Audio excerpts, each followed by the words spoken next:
اعوذ بالله من الشیطان الرجیم بسم الله الرحمن الرحیم. در این درس من میخوایم برای شما بعضی نکته هایی را که من در درس ها برای شما نگفتم میخوام الان برای شما آنها را بفهمانم انشالله. خب در اینجا نگاه کنید، در اینجا الف است و الف مدی است، نگاه کنید، و در بلش علامتی کشش است مقصد. و در اینجا نگاه کنید همزه با الف مدی است و همزه حرکت زبر دارد. برای چی این رو در اینجا به این شکل گذاشتن و این رو به این شکل؟ خب من الان برای شما درست‌تر میفهمم. زیرا که اول مقصد در زبان عرب همزه نبود. به این شکل نگاه کنین، همزه نبود، الف رو میگذاشتن. فهمیدین؟ الف رو. اما وقتی که حرف همزه پیدا شد، اون وقت دیگر الف رو استفاده نمی بردن. پس چی؟ امین همزه رو استفاده می بردن. الف رو فقط برای میز استفاده می برن. برای چی؟ برای امین همزه. خب در قرآن کریم فقط الف مدیه است، مقصد الف کشیش که مقصد کشیده می شود. اما الفی که زبر زیر پیش داشته باشد، این خیل حرف در زبان عرب وجود ندارد الان، زیرا که همزه که پیدا شد همزه رو استفاده می برن. اما در اصل اگر گیریم، مثال اگر حرفی الف و همزه مثل که یک حرف هستند، چخیل مخرجشون یک است و صفتشون هم یک است. فهمیدین؟ یعنی پیش حرف الف رو استفاده می‌بردن، نگاه کنین، حرف الف رو استفاده می‌بردن. اما وقتی که حرف همزه پیدا شد، اون وقت الف رو استفاده نمی‌برن و عوضش حرف همزه رو هم مثل یک علامت هم میگیم میشه. مثال علامت رو ما در بالای حرف میگذاریم، نگاه کنین، این همزه بغیر حرف مثل یک علامت هم هست مقصد. پس برای همین در بالای حرف میگذارن. نگاه کنین در اینجا در بالای حرف است. پس همزه و الف چی بوده است؟ همزه و الف یگانه حرفایی هستند که مقصد در مخرج و در صفت یک هستند، فقط اسمشون فرق میکنه. اسم اینش همزه، اسم اینش الف، اما در مخرج و در صفت یک است، مثل که یک حرف هستن. خب مثال الف مدیه، مثال همزه زبر داشته باشد چه میشود؟ ا. الف هم زبر داشته باشد ا میشود. الف زیر داشته باشد ای میشود. همزه زیر داشته باشد ای میشود. همزه پیش داشته باشد او میشود.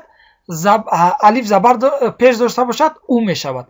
برای نگاه کنید در چوپای پاکستانی که است که همزه رو مقصد الف رو که استفاده میبرن، پس در همین حالت ها چیکار میکنن؟ همزه رو نمیگذارن، همین الف رو میگذارن.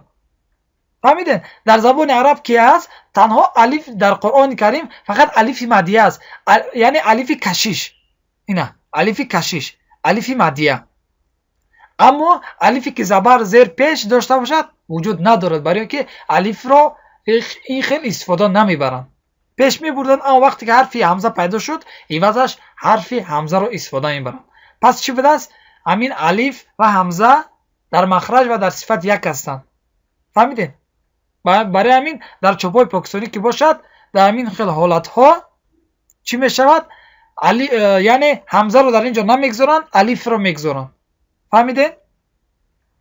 در زبان عرب که باشد استفاده نمیبرن الف رو، برای همین همزه رو عوضش استفاده میبرن. اما پیش از حرف همزه امین الف رو استفاده میبردن. اما وقتی که همزه که پیدا شد اون وقت الف رو استفاده نمیبرن، فقط یعنی مثل میز برای همزه استفادهش میبرن. اما در اصل در مخرج و در صفت چیز همزه و الف یک است، فقط اسمشون فرق میکنن. و باز میگم که حرف الف رو مقصد در زبان عرب استفاده نمیبرن، اما زبان پاکستانی و مثال افغان ها مثال پاکستان ها استفاده میبرن. پس به همین خاطر در چاپ آنها در چاپ پاکستانی الف رو میگذارن.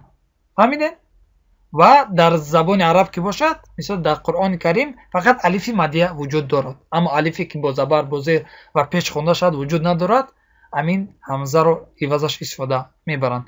و یعنی که همزه و الف مثل که یک است. برای همین مثال مخرج و تلفظی یعنی صفت حمزه و الف یک است، فقط اسمشو فرق میکند. و وقتی که حمزه ساکن باشد چی میشد؟ مثال بی بی بی. اما در چوپای پاکستانی اگر بینین در اونجا حمزه نیست، الف ساکن میشد. الف هم ساکن باشد مثال چی میشد؟ م. دیدین؟ یعنی تلفظ اینها یک است و صفاتشون هم یک است. فقط در زبان عرب که الف را استفاده نمیبرند مقصد حمزه رو میگذارن، اما در چوپای پاکستانی که باشد خود همون الف را استفاده میبرن. خب همین رو خواستم برای شما میفهمونم، یعنی و ساکن بودن اینها رو هم برای شما فهموندم، یعنی بی و الف هم همین خیلی م. انشالله امید دارم که فهمیده باشید. و من برای شما گفته بودم که حرف لین وقتی که یا و واو حرف لین شدن اون وقت چی میشد؟ مد میشد. مقصد من از اون بود که مقصد لین و حرفای لین و حرفای مد فرق دارد. اما من مد برای چی گفتم؟ برای اینکه کشیده میشد، برای همین گفتم. یعنی فرقشون در چیست؟ حرف لین خوانده کشیده میشد، یعنی خوانده میشد. مثال عین، یعنی یا و واو وقتی که حرف لین شدن هم خوانده میشد، هم تلفظ میشد و هم خوانده میشد. مقصد هر دوش، مقصد هم خوانده میشد و هم کشیده میشود. مد کرده خوانده میشد. اما حرف مد که باشد خوانده نمیشد اما کشیده میشود. فهمیدین؟ حرف مد خوانده نمیشد کشیده میشد، اما حرف لین که باشد هم خوانده میشد و هم کشیده میشود. همین را خواستم برای شما بفهمونم. و وقتی که در اینجا من برای شما میفهموندم که وقتی که در وقت وصل مقصد در اینجا الف خوانده نمیشد، برای در اینجا نگذاشتن الف را، من گفتم که در اینجا مد فرق میشود. اما در اصل ما گفتیم که یعنی مد فرق فقط در قرآن کریم در 6 آیت قرآن کریم آمدگی است که یعنی چی؟ مد کرده وصل میشود. مد فرق کدام وقت میشد؟ وقتی که حرف مد بیاد بعدش سبب مد بیاد و در بین حرف مد و سبب مد مقصد چی بیاد؟ یک حرفی باشد جدا کننده، پس در اونجا چی میشود؟ مد کرده وصل میشود که ما گفتیم که تنها در 6 جای قرآن کریم آمدگی است. من برای چی در اینجا مد فرق گفتم؟ در اینجا مد فرق نمیشود، اما من برای فهمیدن شما که یعنی در اینجا حرف مد است و اینجا سبب مد و در اینجا در بینش جدا کننده است، من برای فهماندن من برای شما گفتم که یعنی این هم مثل مد فرق است، یعنی حرفی است که جدا کننده است که هم حرف مد را از سبب مد جدا میکند، اما در اینجا چی است؟ وصل، یعنی مد نکرده وصل میشود، یعنی مد نکرده حرف مدش ترک میشد، به مد وصل میشد. همین من برای فهمیدن شما من مد فرق این را گفتم، اما مد فرق اینجا نمیشود، به مد وصل میشد. تنها هم 6 آیت قرآن کریم است که یعنی وقتی که همین خلالات آمد چی میشود؟ با مد وصل کرده میشود. فقط برای فهمیدن شما من در اینجا این را مد فرق گفتم که یعنی بدونید که در اینجا یعنی جدا کننده حرف مد از سبب مد است. اما وقتی که وصل شود به مد خوانده میشه، یعنی به مد فرق، یعنی که در مد فرق این دخیل نیست.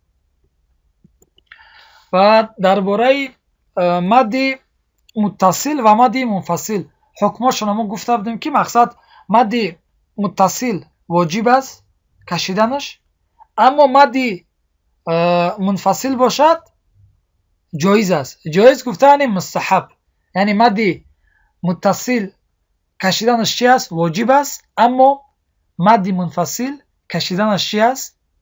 مستحب است، یعنی جایز است، مستحب است.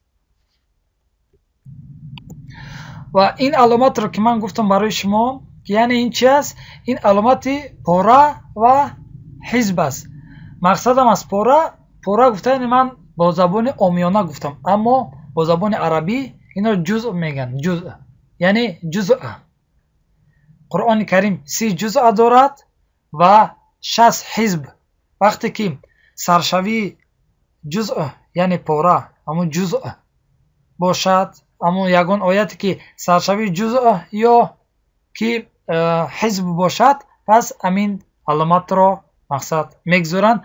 پس من با زبان عامیانه گفتم، اما در اصل چی گفته می شود؟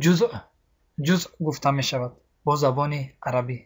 انشالله من با قدری توانم مقصدم برای شما این آموزش را انجام دادم و چی خطاگی که باشد از طرف بنده است و چی حق و درست که هست از طرف الله بزرگ سبحانه و تعالی است و اگر چیز اشتباهی از من سر زده باشد انشالله من از شما عذرخواهی میکنم و انشالله الله بزرگ غفور رحیم است و من با قدر توانم آموزش دادم.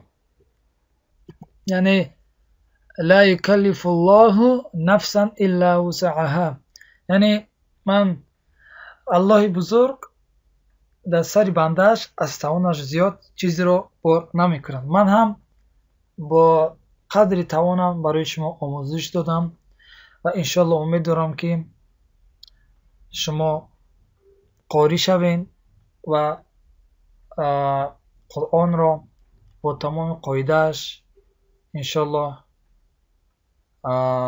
تلاوت کنید و انشالله میخواهم که شما هم دیگرها را هم آموزش تجوید قرآن کریم دید انشالله. السلام علیکم و رحمت الله و برکاته.